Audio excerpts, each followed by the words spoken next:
Min 60 karozza 14 senilu għal 300 din is-sena.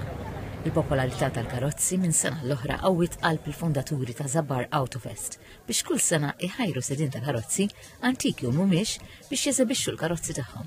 Aidan Bonnici huwa wieħed mill-fondaturi ta' Zabbar Autofest.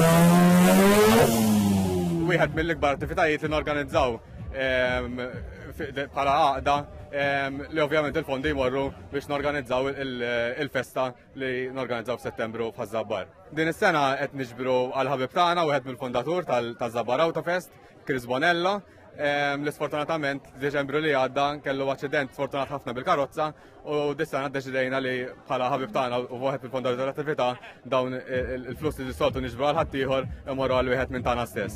Chris Bonello nnifsu stqarma Tirja News li wara l-inċident li kellu f'Diċembru li għadda xorta baqa' jħares il-qudiem.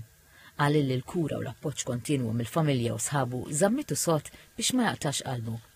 Kelli sieq fejn kienet risk li nispiċċa mingħajra u oħra li sfortunatament spiċċajt mingħajra. U għalhekk qed jiġbru f'din il-car show biex nerġa' neħu saħħti lura, nkun nista' nagħmel sieq li nkun nista' nagħmel dak li kont nagħmel qabel. Eżempju, immur niġri, immur anke sempliċement inqum bil-wieqfa, hija differenti. Aħna nħaduhom for granted l-affarijiet li nqumu bil-wieqfa, imma mhumiex dak il-kuraġġ. Allura anke b'ta' madwari, anke il-familja ħinkollu miegħi, allura tgħid jiena rrid nimxi l-qudiem, ħajrawni għall-aħjar.